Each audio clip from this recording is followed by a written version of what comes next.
mo sa akin eh. Dahil kung di dahil sa akin, kayo, hindi kayo makakarating dyan sa Batang Quiapo. Magpasalamat?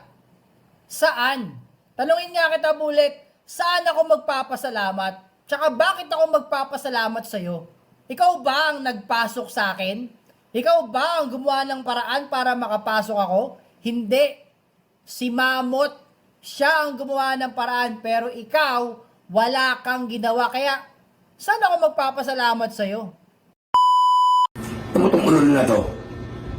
Ikaw ka Backlish, Nasama ka lang sa Batang Quiapo, kailangan matibay ka na. Wag ako ako pa tinitira mo. Pagbuli ko pa kayong trek ko eh. Yang ka na naman, Buleta. Yan na naman yung kayabangan mo. Dinamay mo na naman ang aming pinakamabait na direktor. Ginagamit mo yung pangalan niya dahil alam mo, mayroon kang nakukuhang views. Yan ang dahilan kaya maraming nagagalit sa'yo pero patuloy ka pa rin. Bullet, magbago ka na, hoy. Magbago na daw po si Boss Bullet. Kaya sabi ni Captain Barbel. Tingnan natin ang reaction ni Boss Bullet. So mabilis lang to. Basta mga kaululan, gusto nyo kasama si Boss Bullet no? Eto, dito nga kay Kabaklish. Daming nagme-message sa akin. Ayaw nyo akong tantanan. Kung ano raw masasabi ko dito sa mga pinagsasabi itong inayupak na to, mga boss. Hindi ko malaman kung ano problema mo eh. Nasa Batang Quiapo ka na. Wala ka ba talagang utak? Hindi ka man lang marunong magpasalamat? Magpasalamat? Saan? Tanungin nga kita, Bullet, saan ako magpapasalamat? Tsaka bakit ako magpapasalamat sa'yo? Ikaw ba ang nagpasok sa akin? Ikaw ba ang gumawa ng paraan para makapasok ako? Hindi. Si Mamot, siya ang gumawa ng paraan, pero ikaw, wala kang ginawa. Kaya, saan ako magpapasalamat sa'yo? Wala palang ginawa si Boss Bullet. Kaya nag-react din si Captain Barbel kay Boss Bullet. Tingnan natin reaction ni Boss Bullet dyan. Tingnan natin nga. Dapat nga, puro papuri ginagawa mo sa akin eh. Dahil kung di dahil sa akin, kayo, hindi kayo makakarating dyan sa Batang Quiapo. Bakit? Dahil hindi kayo makakarating at makikilala sa ginawa kong hype sa URCC. Mga inayupa kayo. Nagpapatawa ka ba, Bullet? Kung hindi dahil sa'yo, hindi kami makakapasok? Kung hindi dahil sa'yo, wala kaming hype? Bakit, Bullet? Ano ba yung hype na ginawa mo? Ay, wait lang, tandang-tanda ko. Oo nga naman, nag-hype ka nga naman sa URCC.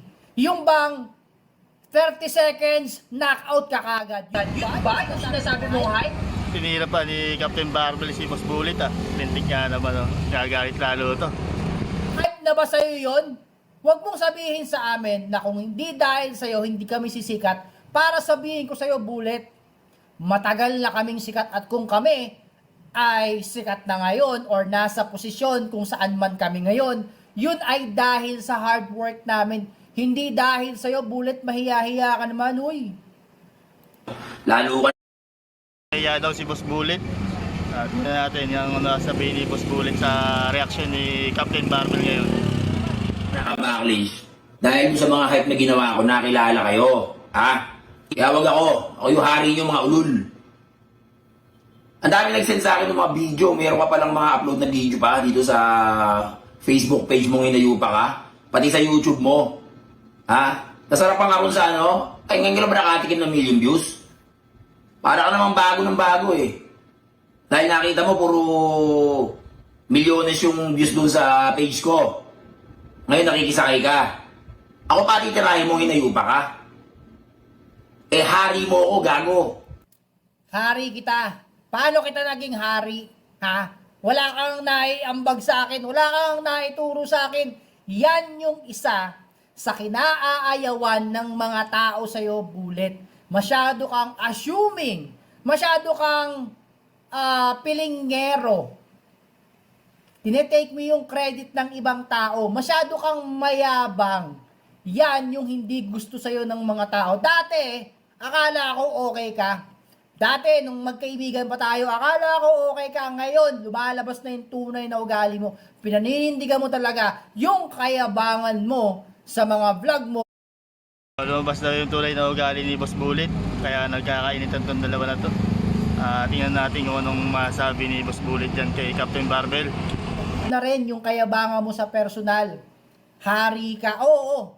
Hari ka ng bano, Bullet. Kahit kailan, hari ng ano. Hype King, yung may pinagmamayabang mo, pinagsasabi mo, Hype King. Hype King. Hindi ka ubra sa akin. Ngayon, pinang-inan to, hype. Pinang-inang bakla to, oh. Bakla. Tingnan ko lang kung sinong maging bakla sa ating dalawa pag nagkita tayo. Ang lakas mong mang-asar. Violeta, pwede ba ikaw si Violeta?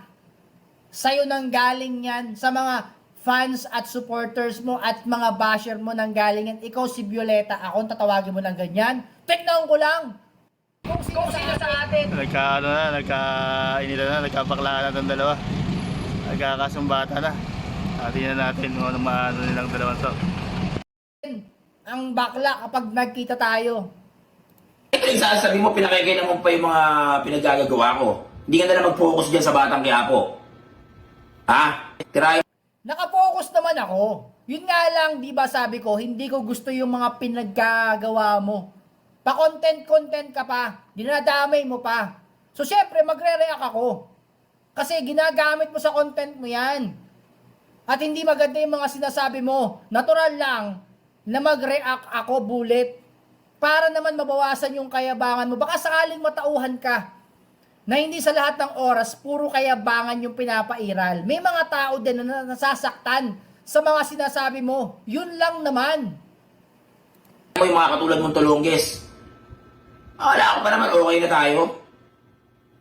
Ang ganda-ganda ng intro mo nakaraan. Pinalagpas ko dahil alam ko, intro ko yan. Okay na sana yung vlog mo nung una eh. Yun lang yung napanood ko eh. Gusto ko yan eh, yan ang ginaya nyo sa akin eh. Yung pagbira ko ng mga intro na yan eh. Ayos lang yan, gayahin nyo ng gayahin. Yan naman kayo magaling eh, sa panggagaya eh. Hindi ako nang gagaya, meron akong originality. Ha? Okay na tayo. Well, actually, okay naman tayo dati. Yun nga lang eh, mukhang napipikon ka sa mga real talk ko sa'yo. Actually, concern lang naman ako sa'yo. Kaya nire-real talk kita. Kaya wag kang magalit kapag nire-real talk kita sa mga video mo. Kasi gusto kong magkaroon ka ng sense.